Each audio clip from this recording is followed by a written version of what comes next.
Good morning, everyone. This is Minusri Manigrahi once again with a new chapter of your class 10. The chapter name is Globalization and the Indian.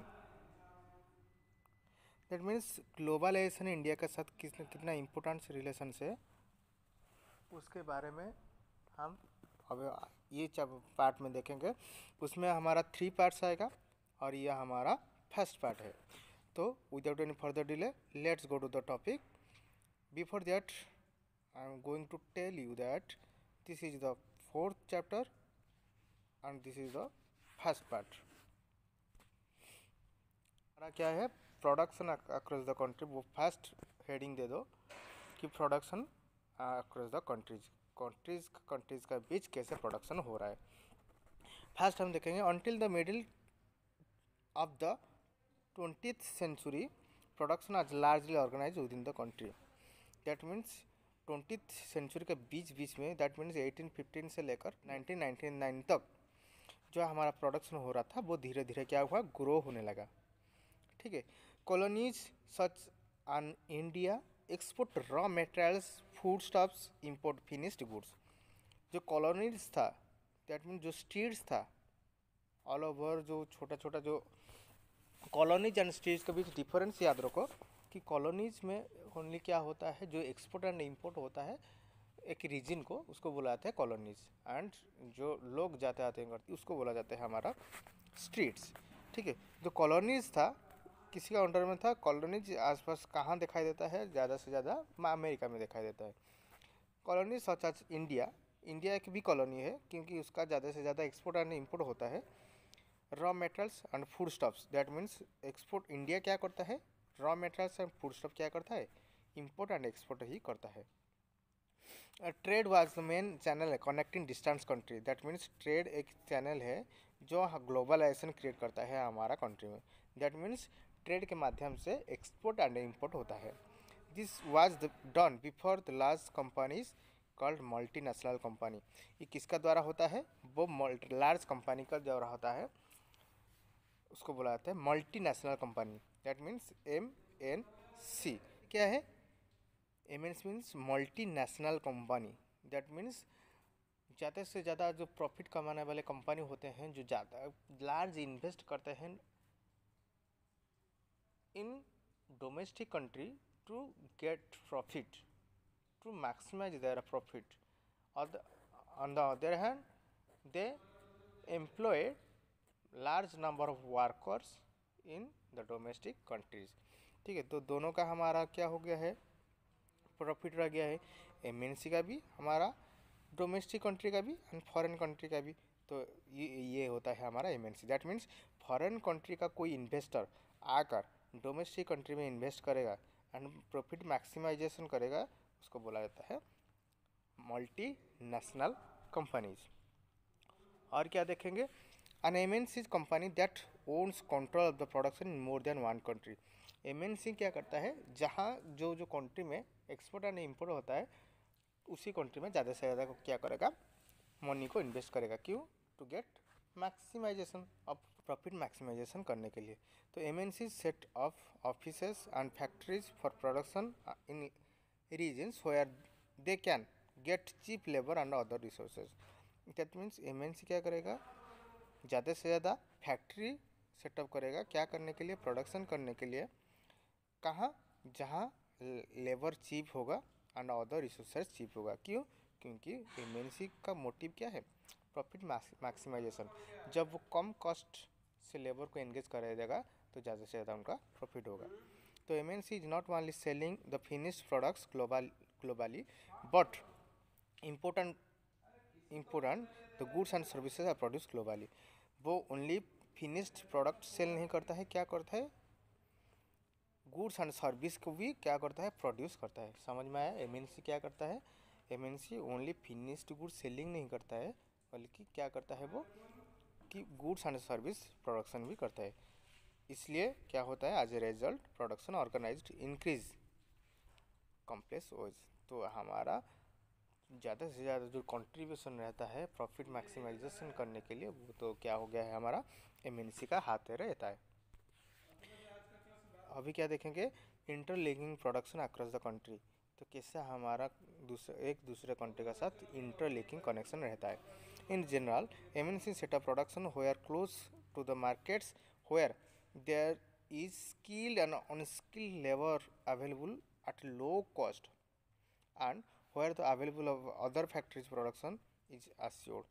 That means हमको क्या पता चला उसमें, ई point में हमको क्या पता चला, एमएनसी क्या करता है, प्रोडक्शन करता है एंड किस रीजन को लेता है, जो प्रोडक्शन करने के लिए कम्युनिकेशन बेहतर होगा उसी कंट्री रीजन को लेता है। क्यों? क्योंकि कम्युनिकेशन करने के लिए आसानी हो जाएगा एंड कम्युनिकेशन का कॉस्ट भी बच जाएगा। इसलिए क्या होगा, उनका जो क्या होगा, जो प्रॉफिट होगा वो प्रॉफिट मैक्सिमाइजेशन हो जाएगा। एंड उसमें क्या कौन कौन एंगेज होते हैं, both skill and unskilled labour. क्यों अनस्किल लेबर, तो स्किल लेवल का बात छोड़ो, तो अनस्किल लेबर है वो कुछ भी सीखा नहीं है, तो क्या करेंगे, लो कॉस्ट में काम करेंगे, तो फ़ायदा किसी का होगा, एमएनसी का होगा। ठीक है, इसलिए वो एमएनसी हमारा कंट्री को इंटरलिंकिंग रखता है।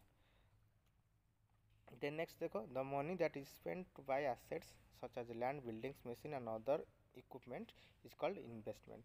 दैट मीन्स मैं बताया था इन्वेस्टमेंट का मीनिंग क्या है, the money which is used for to buy the assets. ठीक है, एसेट्स बाय करने के लिए, कौन सा एसेट, बिल्डिंग हो या लैंड हो, मशीन्स हो, ये सब एसेट्स बाय करने के लिए जो कुछ मनी यूज होता है उसको बोला जाता है investment. Clear? The investment made by the MNC is called foreign investment. That means जो मल्टीनेशनल कंपनी बाहर से आकर हमारा डोमेस्टिक कंट्री में इन्वेस्ट करेंगे उसको बोला जाएगा फॉरेन इन्वेस्टमेंट। पता चल गया investment and foreign investment. Then the benefit of the local company such as joint production is to fold.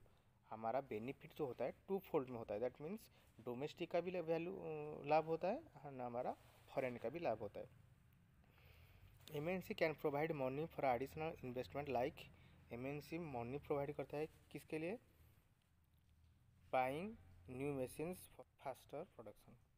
That means production को फास्ट करने के लिए न्यू न्यू टेक्नोलॉजी लाता है, वो न्यू न्यू स्किल लेबर को इनक्रीज करता है। उस वजह से क्या होगा, फ़ायदा ज़्यादा से ज़्यादा होगा। एक दिन में एक लेबर अनस्किल लेबर जितना काम करेगा वो स्किल लेबर 1 घंटा में काम कर देगा, तो फायदा किसी का हुआ, प्रोडक्शन ज़्यादा किसी का हुआ, एमएनसी का हुआ, तो इस वजह से फ़ायदा हो रहा है। नेक्स्ट क्या है, MNC might bright bring with them the latest technology for production. तो एमएनसी क्या करता है, इस वजह से मैं बता रहा था, तो एमएनसी क्या करता है, ज़्यादा से ज़्यादा प्रोडक्शन कर लेता है, क्या करने के लिए, ज़्यादा इन्वेस्टमेंट करने के लिए, ज़्यादा फ़ायदा कमाने के लिए। देन क्या है देखो, but the most common route MNC invest is to buy the local companies and then expand the production. That means क्या करेगा, हमारा सपोज रिलायंस कंपनी है, तो अभी क्या है, नेटफ्लिक्स कंपनी फॉरेन का है। अभी रिसेंटली क्या हुआ था, नेटफ्लिक्स कंपनी टाई अप किया किसी का साथ, रिलायंस कंपनी के साथ। क्यों? क्योंकि जब वो रिलायंस कंपनी के साथ म्यूचुअल अंडरस्टैंडिंग रखेगा तो हमारा कंट्री का ज़्यादा से ज़्यादा शेयर किसी के पास जा रहा है, रिलायंस कंपनी के साथ जा रहे हैं, तो हमारा पावर डिस्ट्रीब्यूशन हो जाएगा, खुद का म्यूचुअल पावर डिस्ट्रीब्यूशन हो जाएगा एंड फायदा होगा किसी का, नेटफ्लिक्स का, with relation with Reliance company. तो इसलिए क्या हुआ, many of the means is wealth exceeding the entire budget developing the country government. That means MNC क्या करता है, wealth exceed the entire budget developing of the countries development. That means MNC इतना लाभ उठा जाता है कि उनका जो बजट, एंटायर बजट,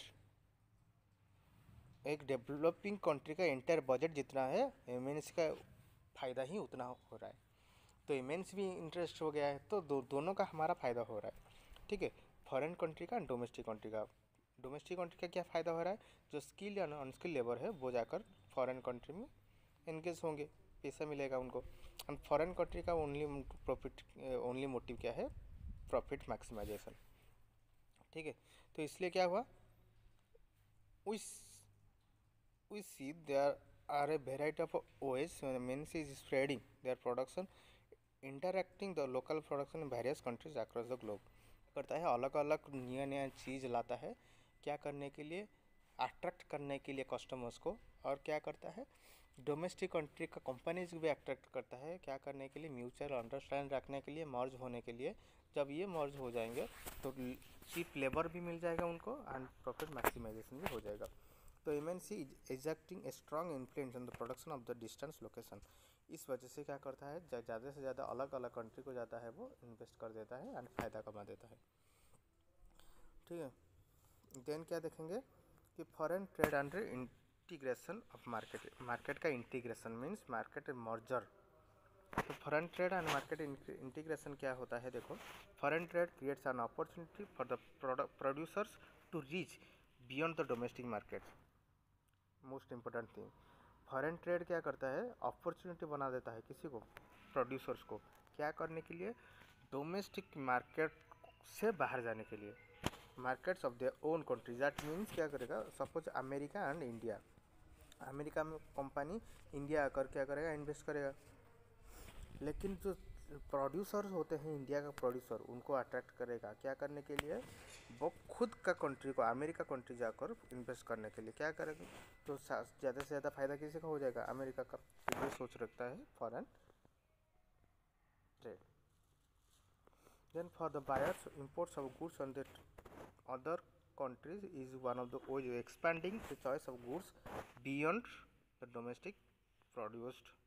ठीक है, दैट मीन्स बायर्स के लिए import of goods produce in another country is one of the way of expanding. That means जो बाय करता है उनके लिए imports of produced another country, अलग देश से वो इंपोर्ट करेगा एंड खुद का देश में क्या करेगा, जो सब रॉ मटेरियल्स को ले आएगा एंड खुद का देश को स्किल लेवल ले आएगा, खुद का देश को प्रोडक्शन ले आएगा, प्रोड्यूसर्स ले आएगा एंड खुद प्रोडक्शन करेगा। तो ज़्यादा से ज़्यादा फायदा किसी का होगा, एमएनसी का ही होगा, फॉरेन इन्वेस्टर का ही होगा। तो in general with the opening of the trade goods travel one market to another. General में क्या होता है, with the opening of the trade opening के द्वारा goods travel from one to another. तो उसमें हमारा क्या समझ में आया कि अमेरिका एंड इंडिया हो रहा है, एक्सपोर्ट एंड इम्पोर्ट हो रहा है किसी का द्वारा, एमएनसी का द्वारा। तो एमएनसी हमको क्या दे रहा है, इन्वेस्ट कर रहा है हमारा कंट्री में एंड वो धीरे धीरे अट्रैक्ट किसी को कर रहा है, प्रोड्यूसर को कर रहा है, बायर्स को कर रहा है, सेलर्स को कर रहा है। ठीक है, तो उसमें हमारा किस फर्स्ट कॉन्सेप्ट क्या आ गया, हमारा जो रिलेशंस हो गया वो इंटरनेशनल रिलेशंस है। तो इसको बोला जाता है हमारा क्या, ग्लोबलाइजेशन। तो व्हाट इज ग्लोबलाइजेशन पता चल गया हमको। Large part of the foreign trade is also controlled by MNC. तो फर्स्ट हमारा स्टेप क्या हो गया, जो फॉरेन ट्रेड होता है एमएनसी का द्वारा होता है। सेकंड क्या हो गया, the result of greater foreign trade has been greater foreign trade. तो जितना बड़ा ट्रेड होगा उतना ज़्यादा इन्वेस्टमेंट होगा। Greater foreign trade has been greater integration of production and the market across the country. तो ये सब होगा। Globalization is the process. Globalization क्या होता है, एक प्रोसेस होता है rapid integration. Integration means unity करना, ठीक, इंटीग्रेट करना, इकट्ठा कर देना। रैपिड इंटीग्रेशन और कनेक्शन बिटवीन द कंट्री, एक दूसरे कंट्री के साथ रिलेशंस रखना होता है हमारा globalization. Then MNC plays a major role in globalization process. जो ग्लोबलाइजेशन प्रोसेस होता है वो किसी का हाथ होता है, ज़्यादा से ज़्यादा एमएनसी का ही हाथ होता है। तो more and more goods and services investment in technology are moving to the country. इसी का द्वारा एमएनसी का द्वारा क्या होता है, हमारा गुड्स सर्विस एंड इन्वेस्टमेंट वो एक कंट्री को दूसरा कंट्री को जाता है। ये हो गया हमारा first part and second third part is coming soon.